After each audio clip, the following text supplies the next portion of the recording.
আমি মাথা উঁচু করে আমি চলতে পারি এই জন্য যে আমার স্বামী কোনোদিন কোনো অন্যায় করে নাই। উনি এই দেশকে ভালোবাসতেন এবং এই দেশের জন্য উনি জীবন দিয়েছেন। জামাতকে ভোট দিলে জান্নাতে যাবেন, তাহলে তো আল্লাহ নাই। আরে ভাই, কোরআনে তো বলা আছে জান্নাত জাহান্নাম বানিয়েছে আল্লাহ। কাকে জান্নাতে দেবে আর কাকে জাহান্নামে দেবে সেটা ঠিক করবে আল্লাহ। তাহলে জামাতকে ভাই ভোট পাওয়ার আশায় ধর্মকে ছোট করবেন না। মুর্শিদাবাদের ইতিহাসে তিনি সবচেয়ে আলোচিত নবাব। মাত্র 23 বছর বয়সে যিনি বাংলার সিংহাসনে বসেন। কিন্তু কিভাবে গড়া হয়েছিল এই তরুণ নবাব সিরাজউদ্দৌলাকে? 1733 সালে মুর্শিদাবাদে জন্ম হয় মির্জা মোহাম্মদ সিরাজউদ্দৌলার। তিনি ছিলেন বাংলার নবাব আলীবর্দী খাঁর নাতি এবং অত্যন্ত প্রিয় সন্তান সন্ততির একজন। তার মা আমিনা বেগম আর বাবা জৈনুদ্দিন। তবে তাকে বড় করে তোলেন নবাব আলীবর্দী খাঁর নিজ হাতে। সিরাজের পড়াশোনা হয় ফার্সি, আরবি ও ইসলামিক শিক্ষায়। তার সঙ্গে ছিল প্রশাসনিক জ্ঞান ও যুদ্ধবিদ্যার তালিম।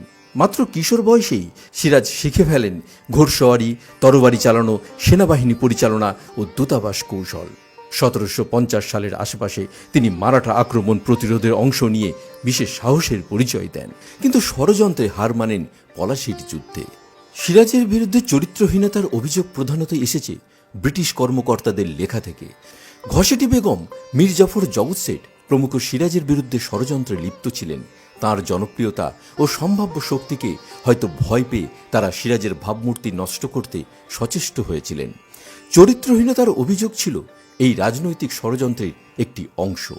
মাত্র 23 বছর বয়সে নবাব হন সিরাজউদ্দৌলা। কিছু সময় আবেগতাড়িত সিদ্ধান্ত নেন, কিন্তু তা রাজনৈতিক পরিপক্কতার অভাব বলেই সম্ভবত মনে হয়ে থাকে।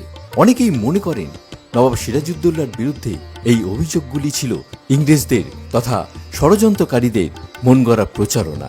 তাহলে কিভাবে পরিবর্তন হলো এই চিন্তাভাবনার? 1906 সালে বঙ্গভঙ্গের প্রতিবাদে গিরিশচন্দ্র ঘোষ মঞ্চে আনলেন এক নতুন সিরাজ। নাটকের নাম নবাব সিরাজউদ্দৌলা।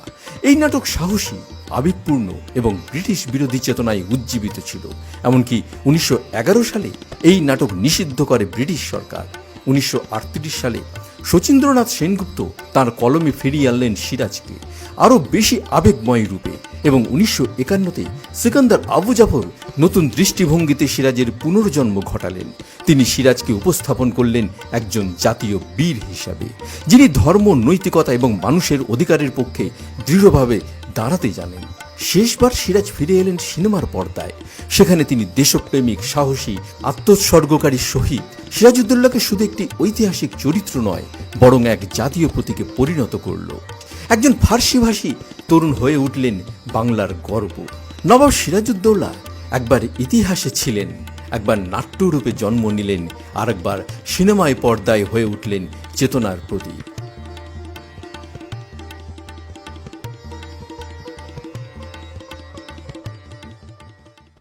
গোলামের পুত, 6 বছর আগে জমি রেজিস্টার করলাম, এখনো দলিল বের হয় না কেন? 20 লাখ টাকা দিয়ে জমি কিনছি, ফেলে রাখার জন্য নাকি? আপা, এত রাগ দেখাচ্ছেন কেন? আপনার ফাইল আমরা খুঁজে পাচ্ছি না, তাই অনলাইনে এন্ট্রি দিতে পারি নাই। আপনি নতুন করে সব কাগজপত্র দেন, ঠিক করে দিচ্ছি। ওই হারামি, 6 বছর ঘুরিয়ে এখন বলছিস ফাইল পাচ্ছি না। দিনের পর দিন সাধারণ মানুষকে এভাবে বোকা বানিয়ে 10 মিনিটের কাজ 10 বছর লাগিয়ে দিস কেন? প্রিয় দেশবাসী, সবাই আওয়াজ তুলুন। ভূমি অফিসের এমন দুর্নীতিবাজ অফিসার চিরুনি অভিযানের মাধ্যমে বহিষ্কার করা হোক। সবাই এদের বিরুদ্ধে প্রতিবাদ করুন। আপনি জানেন কি, ভারতের পশ্চিমবঙ্গের সাবেক মুখ্যমন্ত্রী জ্যোতি বসুর পৈতৃক বাড়ি ঢাকার কাছেই।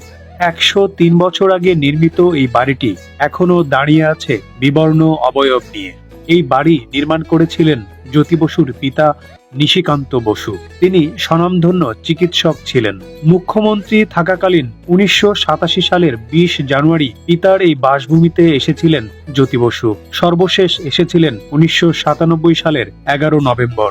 ঐতিহাসিক এই বাড়িটি দেখতে হলে যেতে হবে নারায়ণগঞ্জের সোনারগাঁও উপজেলার বারোদি গ্রামে। শেখ হাসিনা হলো অরিজিনাল অমুসলিম, যার মা হিন্দু, বাপে নমরুদ, উনাই খ্রিস্টান। ভাই, ভিডিওটা শেয়ার করে সবাইকে দেখার সুযোগ করে দেন। সুরেশ্বর দরবার শরীফ এটি শরীয়তপুর জেলার নড়িয়া উপজেলার সুরেশ্বর গ্রামে পদ্মা নদীর তীরে অবস্থিত।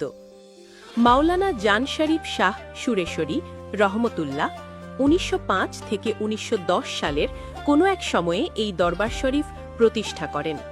এর সঠিক প্রতিষ্ঠার সন তারিখ পাওয়া যায়নি। জান শরীফ শাহ সুরেশ্বরী রহমতুল্লাহ 1919 খ্রিস্টাব্দে মৃত্যুবরণ করেন। বর্তমানে দরবারের দায়িত্ব পালন করছেন পীর সৈয়দ শাহ সুফি বেলাল নুরি আল সুরেশ্বরী। তিনি জান শরীফ শাহ সুরেশ্বরী রহমতুল্লাহ এর নাতি। প্রতি বছর ইংরেজি ক্যালেন্ডার অনুযায়ী 1, 2 ও 3 ফেব্রুয়ারি বার্ষিক ওরস অনুষ্ঠিত হয়ে থাকে। ওরসকে কেন্দ্র করে পদ্মার পাড় জুড়ে বসে বিশাল মেলা। সুরেশ্বর দরবার শরীফ পদ্মা নদীর প্রবাহের মতোই নীরবে কিন্তু দৃঢ়ভাবে দাঁড়িয়ে আছে।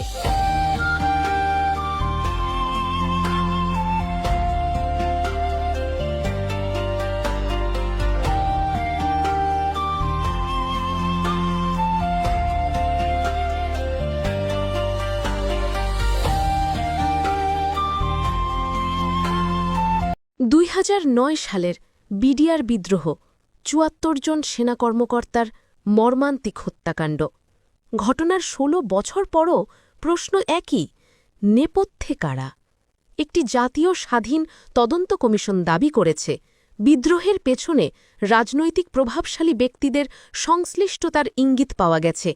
তদন্তে যাদের নাম এসেছে সাবেক প্রধানমন্ত্রী শেখ হাসিনা, ব্যারিস্টার ফজলে নূর তাপস, শেখ সেলিম, মির্জা আজম, জাহাঙ্গীর কবির নানক, সাহারা খাতুন, নিরাপত্তা উপদেষ্টা মেজর জেনারেল তারেক, সাবেক সেনাপ্রধান জেনারেল মঈনুদ আহমেদ, সাবেক ডিজিএফআই প্রধান জেনারেল আকবর।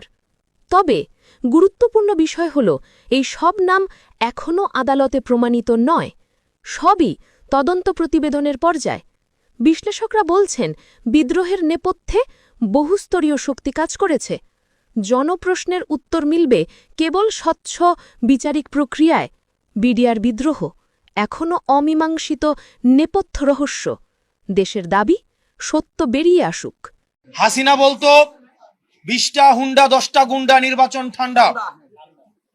আর আজকে রুমিন ফারহানা, যিনি হাসিনার কাছে ফ্ল্যাটের জন্য আবেদন করেছেন, যিনি হাসিনার পতনে সবচেয়ে বেশি আমার মনে হয় কষ্ট পেয়েছেন, সবচেয়ে বেশি কষ্ট পেয়েছেন, তিনি হচ্ছেন রুমিন ফারহানা। আমরা 15 আগস্টে আওয়ামী লীগ থেকেও বেশি আওয়ামী লীগ পণ্য যাদেরকে মনে হয় তাদের মধ্যে রুমিন ফারহানা অন্যতম। উনি সব সময় বলে থাকেন বিগত 15 বছর নাকি উনি অনেক ভালো ছিলেন। উনি অবশ্যই ভালো থাকবেন, কারণ উনি যত ধরনের আওয়ামী সুবিধা রয়েছে সব ধরনের সুবিধা উনি নিয়েছেন। ইমরান খানকে নিয়ে নতুন তথ্য দিলেন তার বোন। কারাগারে থাকা ইমরান খান সম্পূর্ণ সুস্থ আছেন, সরাসরি জানালেন তার বোন উজমা খান। আদিয়ালা জেলে সাক্ষাৎ শেষে তিনি বলেন পরিবারকে আশ্বস্ত করতে তাকে দেখা করতে দেওয়া হয়েছে। গুজব ছড়িয়ে পড়ায় পুরো এলাকায় নিরাপত্তা বাড়ানো হয়েছে, নতুন চেকপোস্টও বসেছে। গুজব থামাতে পিটিআই রাওয়ালপিন্ডিতে বিক্ষোভ ডাকলে প্রশাসন 144 ধারা জারি করে। নেতাজি সুভাষচন্দ্র বসু, যিনি এই ভারতের জন্য নিজের জীবন, নিজের স্বপ্ন সবকিছুই ত্যাগ করেছিলেন, ব্রিটিশরা যাকে সবচেয়ে বেশি ভয় পেত সেই মানুষটাই হলো নেতাজি সুভাষচন্দ্র বসু। আন্দামানের জেল থেকে বের হওয়ার পর নেতাজি তৈরি করেছিলেন আজাদ হিন্দ বাহিনী। তার জ্বলন্ত ডাক, তোমরা আমাকে রক্ত দাও, আমি তোমাদের স্বাধীনতা দেব, এই উক্তিটি আজও কোটি কোটি মানুষের হৃদয়ে আগুন জ্বালিয়ে দেয়। নেতাজি শুধু একজন নেতা নন, তিনি ছিলেন এক অদম্য বিপ্লবী, সাহস আর আত্মত্যাগের প্রতীক। তাই একটা কথাই বলবো, নেতাজি সুভাষচন্দ্র বসু ভারতবর্ষের ইতিহাসে চিরদিনের জন্য আমাদের গর্ব, আমাদের অনুপ্রেরণা, আমাদের সত্যিকারের হিরো। ভারত বাংলাদেশ যুদ্ধ লেগে যাবার সম্ভাবনা রয়েছে, এতে ভয় পাওয়ার কোনো কারণ নেই। কারণ চীন বাংলাদেশের পাশে থাকবে 7 সিস্টার্স পাওয়ার জন্য, আর পাকিস্তান পাশে থাকবে কারণ অতীতে বাংলাদেশ ছিল পাকিস্তান। সেই রিলেশনশিপ থেকে বড় এক খণ্ড ভারত হয়ে যাবে 17 খণ্ড। কিন্তু আমরা সাধারণ জনগণ না বুঝে নিজের পায়ে নিজে কুড়াল মারছি। শেখ হাসিনা ছিল একরকম ভালো ছিলাম, এখন আমরা সেই শান্তিটা পাচ্ছি না। আমরা কিন্তু সাধারণ জনগণ সত্যিকার অর্থে আওয়ামী লীগ থাকা অবস্থায়, প্রধানমন্ত্রী থাকা অবস্থায় আমরা কিন্তু নিশ্চিন্তে ঘুমাইতে পারছি। 17 বছরের ভিতরে আমরা এরকম অরাজকতা দেখি নাই।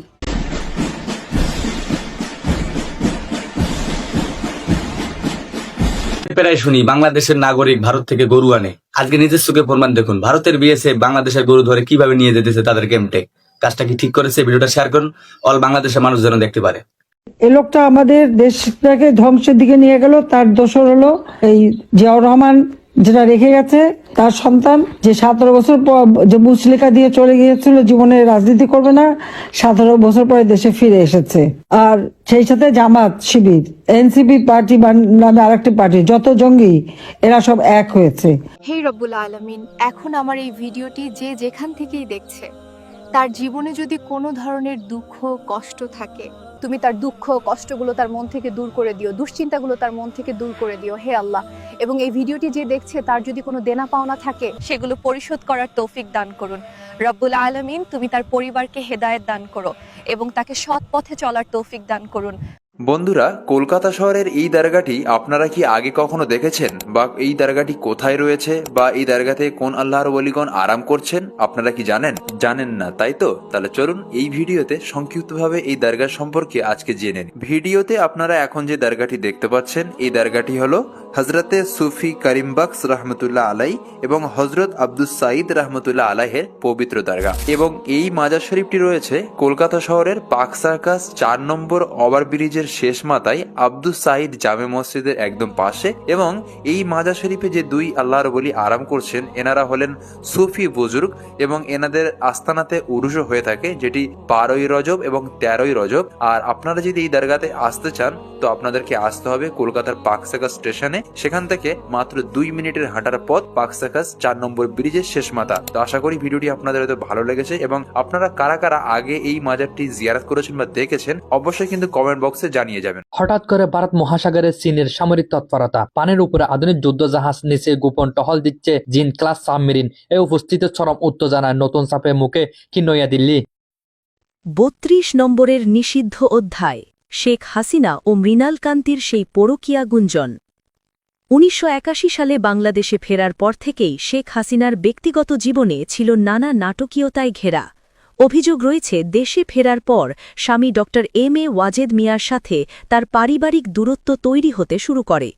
পরমাণু শক্তি কমিশনের কোয়ার্টারে স্বামী স্ত্রী একই ভবনে থাকলেও তাদের মধ্যে এক ধরনের বিচ্ছিন্নতা বিরাজ করত বলে জানা যায়। অনেক প্রত্যক্ষদর্শীর মতে ড. ওয়াজেদ মিয়া সেই কোয়ার্টারের রেস্ট হাউসেই বেশি সময় কাটাতেন। 80 দশকের শেষ ভাগে রাজনৈতিক অঙ্গনে এক তরুণ নেতার উত্থান ঘটে, যিনি হলেন মৃণাল কান্তি দাস। 1987 সালে মুন্সিগঞ্জের এই ছাত্র নেতার সাথে শেখ হাসিনার পরিচয় হওয়ার পর থেকে ধানমন্ডির 32 নম্বর বঙ্গবন্ধু ভবনে তার আনাগোনা বৃদ্ধি পায়। তৎকালীন সময়ে আওয়ামী লীগের নেতাকর্মীদের মধ্যে মৃণাল কান্তি দাসের প্রভাব ও গ্রহণযোগ্যতা নিয়ে নানা গুঞ্জন ছড়িয়ে পড়েছিল। ঐতিহাসিক তথ্য অনুযায়ী মৃণাল কান্তি দাসের এই ঘনিষ্ঠতা তৎকালীন অনেক সিনিয়র নেতার অসন্তোষের কারণ হয়ে দাঁড়িয়েছিল। গুঞ্জন রয়েছে 1990 সালে দলের অনেক প্রবীণ নেতার সাথে তার আচরণের কারণে রাজনৈতিক মহলে অস্বস্তি তৈরি হয়। এমনকি ব্যক্তিগত পর্যায়েও তাদের সম্পর্কের টানাপড়ন এবং মান অভিমানের নানা গল্প এখনও রাজনৈতিক ইতিহাসের পাতায় কান পাতলে শোনা যায়। তবে রাজনৈতিক বিশ্লেষকদের মতে একজন প্রভাবশালী নেত্রীর ব্যক্তিগত জীবন নিয়ে এ জাতীয় অধিকাংশ তথ্যই রাজনৈতিক গসিপ বা প্রতিপক্ষের প্রচারণা হতে পারে। 1991 সালের নির্বাচনের পর রাজনীতির প্রেক্ষাপট বদলে গেলে এই সমীকরণগুলোতেও পরিবর্তন আসে। বাংলাদেশের রাজনীতির ইতিহাসের এইসব অমীমাংসিত এবং ব্যক্তিগত অধ্যায়গুলো আজও সাধারণ মানুষের কাছে কৌতূহলের বিষয়। তবে সত্যতা যাই হোক, এ সকল ঘটনা প্রবাহ বাংলাদেশের রাজনৈতিক সংস্কৃতিরই একটি অংশ হিসেবে রয়ে গেছে।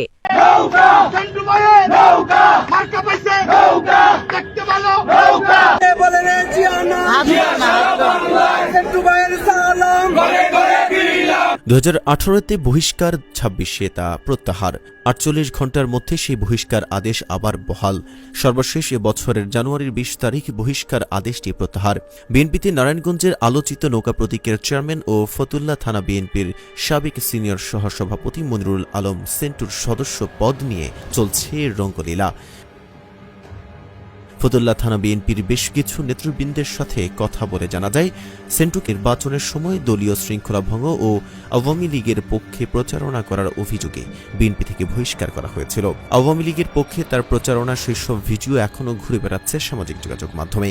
সর্বশেষ 2015 সালে নারায়ণগঞ্জের গডফাদার হিসেবে পরিচিত শামীম ওসমানের হাত ধরে তিনি আওয়ামী লীগে যোগ দেন এবং নৌকা প্রতীক নিয়ে কুতুবপুর ইউনিয়ন পরিষদের চেয়ারম্যান পদে নির্বাচন করে বিজয় লাভ করেন। তিনি এখন নৌকা মার্কার চেয়ারম্যান পদে বহাল রয়েছেন। একাধিক সূত্রে জানা গেছে, শামীম ওসমানের ঘনিষ্ঠ সহচর মনিরুল আলম সেন্টুর বিরুদ্ধে রয়েছে বৈষম্য বিরোধী ছাত্র জনতা হত্যা মামলাসহ একাধিক মামলা। এতদসত্ত্বেও 5 আগস্টের পর তিনি বহাল তবিয়তে থেকে এলাকায় তার কর্মকাণ্ড পরিচালনা করে আসছেন। বিভিন্ন সময় পুলিশের হাতে আওয়ামী লীগের নেতাকর্মীরা গ্রেফতার হলেও পুলিশের নজরে আসেনি এই সেন্টু। এমনকি বেশ কয়েক মাস আগেই প্রশাসনের চালানো অপারেশন ডেভিল হান্টেও ধরা পড়েনি ফতুল্লার এই আওয়ামী দোসর। এই জন্য কি ছাত্র জনতার আন্দোলন হয়েছিল যে আমরা ঘরে ঘরে কোপাকুপি মারামারি দোকানপাট দখল এই জন্য হয়েছিল? সারা দেশে বিএনপি এবং জামাতের সন্ত্রাসী ও বিপদগামী একদল ছাত্র সংগঠন সহ যে তাণ্ডব চালিয়েছে, আমি এই সবার মাধ্যমে আমি প্রতিবাদ জানাই। 20 জানুয়ারি মঙ্গলবার কেন্দ্রীয় বিএনপির চিঠির বলে বহিষ্কার আদেশ প্রত্যাহার হয় সেন্টুর। একই সময় বিএনপিতে তিনি ফিরে পান প্রাথমিক সদস্য পদ। জানা যায়, সেন্টুকে বিএনপিতে ফেরানোর পেছনে বিশাল ভূমিকা রয়েছে নারায়ণগঞ্জ 4 আসনে বিএনপি সমর্থিত জোট প্রার্থী মুফতি মনির হোসেন কাসেমীর। রাজনৈতিক বিশ্লেষকদের মতে নির্বাচনী বৈতরণী পার হতে এবং ফতুল্লা থানা বিএনপিতে নিজ বলয়কে শক্তিশালী করতে কাসেমী বেশ কয়েক মাস ধরেই সেন্টুকে দলে ফেরাতে চেষ্টা করে যাচ্ছেন। ওই বিচারক, তোর টেবিলের সামনে যে দাড়ি পাল্লাটা আছে ওটা কি খালি টাকার ওজন মাপে? গরিবের চোখের পানি আর সত্যের ওজন কি তোর পাল্লায় ধরে না? যেই লোকটা 1000 কোটি টাকা চুরি করলো সে জামিন পায়, আর যেই লোকটা পেটের দায়ে সামান্য চুরি করলো সে বছরের পর বছর জেলে পচে। আমরা বানররা বিচার করি, যে আগে ফল পাইছে সে খাইবো। তোদের মতো এত জটিল অন্যায় আমরা করি না। তোরা তো বিচার বিক্রি করিস, ওটা বিচার না, ওটা হইলো কোর্টরুমের টাকার বাজার। পাপ কাউকে ছাড়ে না, পাপ বাপকেও ছাড়ে না। যেভাবে জিয়াউর রহমান জাতির পিতাকে হত্যা করেছিল, জিয়াকেও কিন্তু সেই একইভাবে হত্যা হতে হয়েছিল। ঠিক কথা কইছেন খালা, পাপ বাপেরও ছাড়ে না। বেশি পাপ করছেন বিধায় আজকে মোদির কাছে যা পইরা রয়েছেন। সবচেয়ে বেশি জাহান্নামে যাবে কারা জানেন? আমরা নারীরা। কারণ আমরা অনেকই অকৃতজ্ঞ যে স্বামী আমাদের ভরণ পোষণের জন্য দিন রাত পরিশ্রম করে যাচ্ছে, সেই স্বামীকে আমরা অনেক সময় বলে ফেলি, তুমি আমাকে কি দিছো?